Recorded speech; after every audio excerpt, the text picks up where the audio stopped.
Hi there, this is Matt with State of Flux here with a review for Star Trek Into Darkness. This is an interesting film to talk about because the joke has always been that this was kind of the audition tape, both this movie and the previous Star Trek, for J.J. Abrams to land the job directing Star Wars. But when you really examine the movies, what you see is not so much an audition tape, but him telegraphing exactly what he was going to do with Star Wars through the problems of these two movies.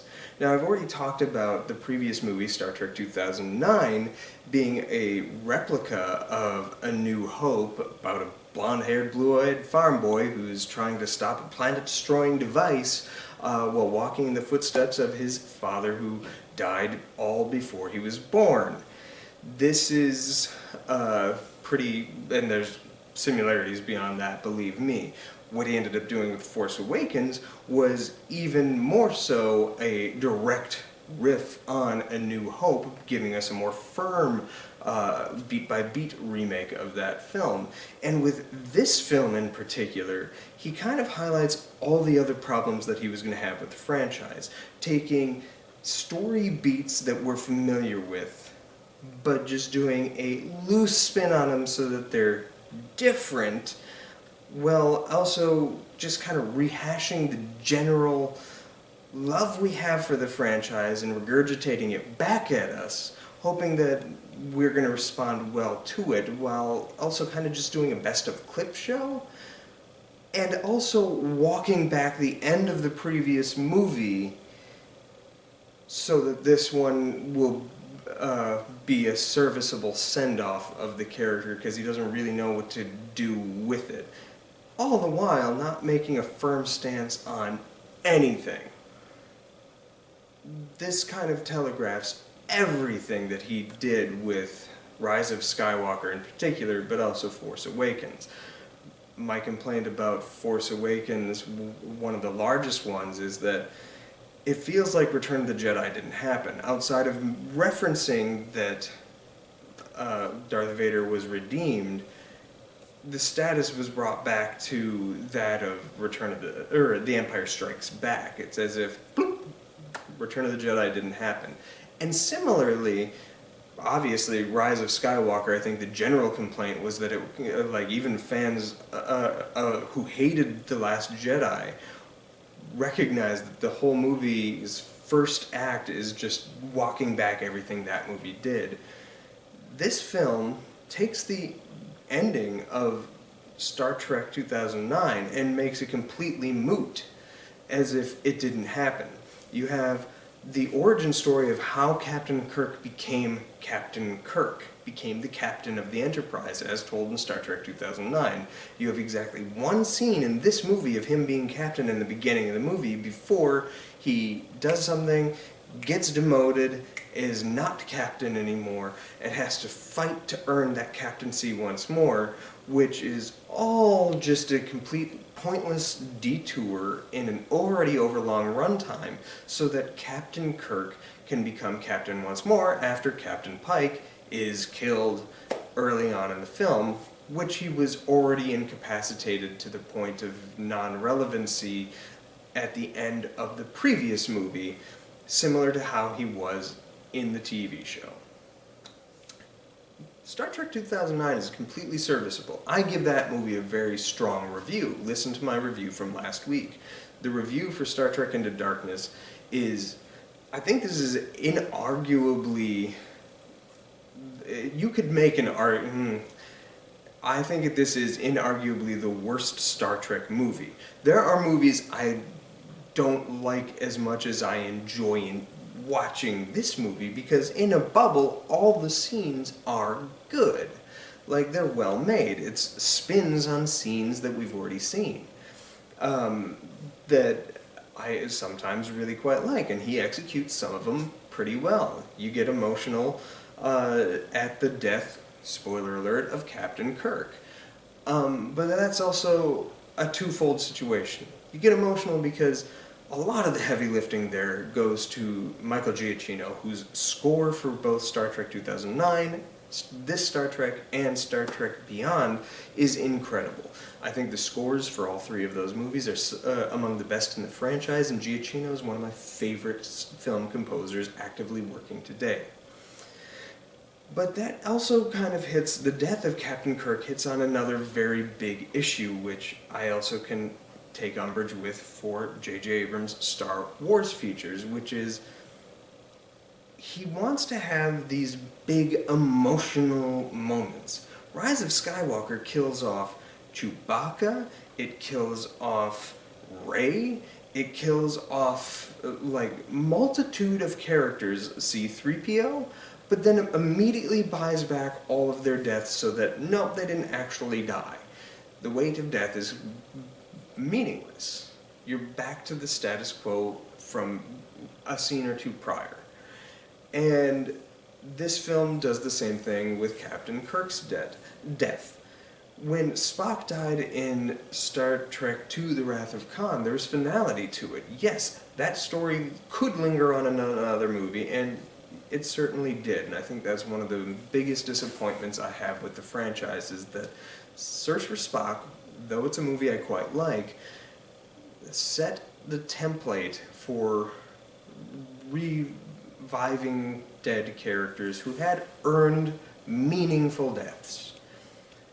In this film, not only do you get Kirk's death, but you get his resurrection via a tribble, no less, and using the blood of Khan, making Khan's infinite lifeblood make death have no meaning whatsoever in all of Star Trek. And this is going to be something that I also have an issue with in a couple of weeks when I'm going to be talking about Star Trek Picard. We will get that when we get there. However, I hate that in this movie. If you're going to give me the big emotional death, if you're going to give me the emotional beat, at least make it land for the duration of this film. It lasts for the duration of 8 minutes. And yeah, it's a powerful scene, well acted, because Chris Pine is that good. Zachary Quinto sells it as well, turning Zachary Quinto's Spock into an action warrior chasing down Khan at the end is just like, what is happening? And the reveal of Khan is one of the worst scenes I can think of, because it has no dramatic stakes for any of the characters involved. If you watch that scene independently, having never watched any form of Star Trek before, if you'd only watched the original Star Trek 2009 and this film, when he's like, "My name is Khan," you're like, and it was just Jonathan. Like, who are you? What does this mean? And then they try to give you the scene with Leonard Nimoy being like, I know who Khan is. And it's like, yeah, he's the only one who that has any meaning to. Nobody else in this film has any, like, weight with learning who Khan is. There's just none. It's not there. It's not present. There's no drama.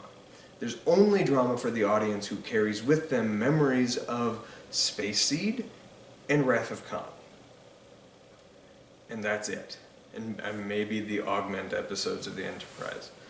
But otherwise, for the people involved, that is a dead air scene. And there's a lot of those in this movie. Pointless callbacks to nothing that have no weight or meaning behind them. And it's disappointing. What's the most disappointing is that J.J. Abrams is a better filmmaker in his technical output than this. He makes a technically good-looking film. He makes... he pulls and extracts great performances from his actors. He's good with dialogue and getting believability to this space opera that he has unfolding before him. So that, and in a bubble, every single individual scene kind of works. But when you pull back and you look at this in the context of the franchise, in the context of even the trilogy it resides in, this is an easy, obvious, weak spot. And it's literally a movie that you could do away with. There's nothing here that has any lasting impact. You could jump directly from Star Trek 2009 into Star Trek Beyond and have a completely understandable, serviceable experience that is going to honestly be less frustrating to you than if you were to include this film. And that's a big disappointment, because I was really excited for this movie when it came out. I did a rewatch of the entire Star Trek film franchise monthly with my friends, counting down to this film. And we all went and we walked out of it like, yeah, hey, that was a good time I had, I think. And like, we had notes. But then the moment that you even remotely ruminate on it, it falls apart. It crumbles before your eyes. As I say, this is, I think, the worst Star Trek movie.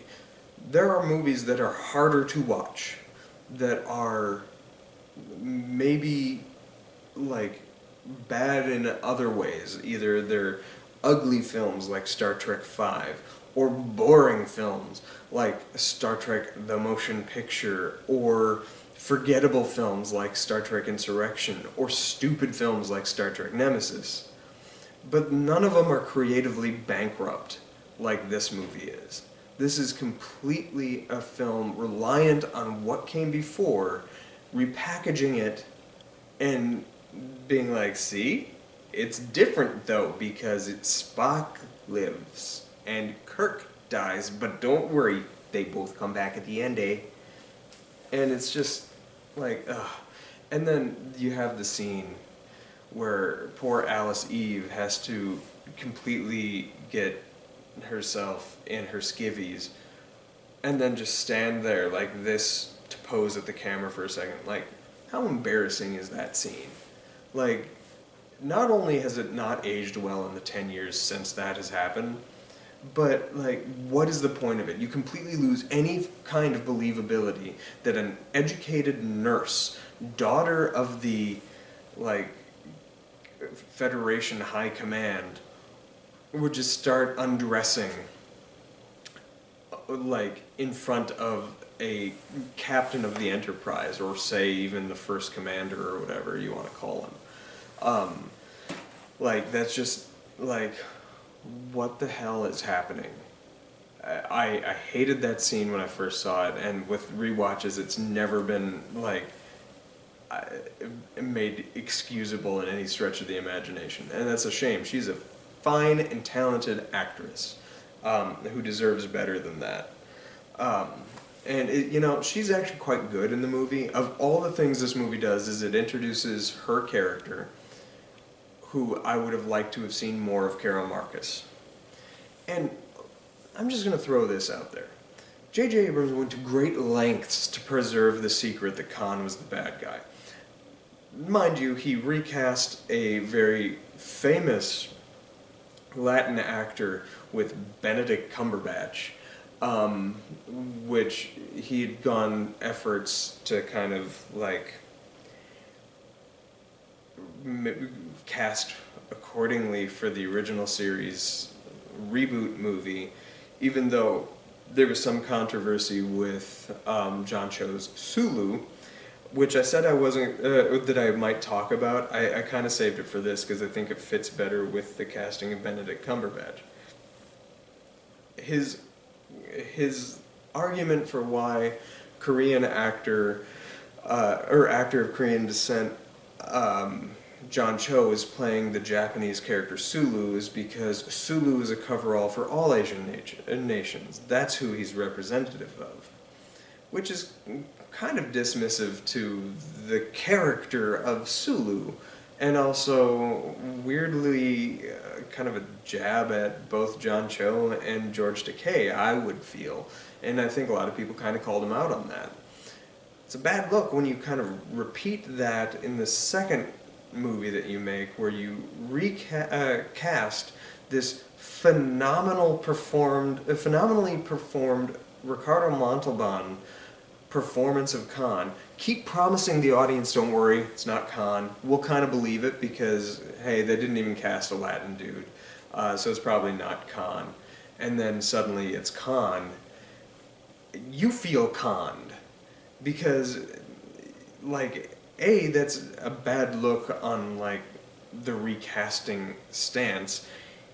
They do nothing to try to make Benedict Cumberbatch even be evocative of who Khan was in his earlier performances, whereas they did go to lengths for the other characters.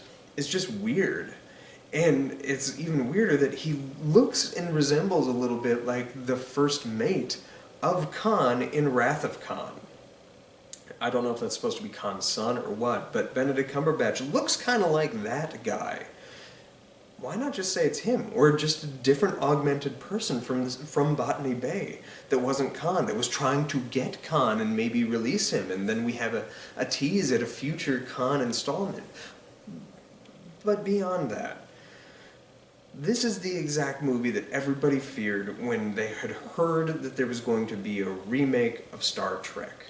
It was that they were going to take our fun toys and just mush them together by giving us the familiar in less appealing ways that are going to be dumbed down instead of intellectually satisfying, such as getting the actual Wrath of Khan movie, which is very intellectually stimulating.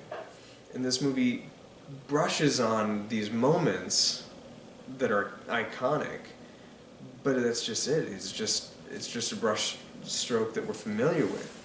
And the repackaging isn't even that good at the end of the day, especially if you have any reverence for it.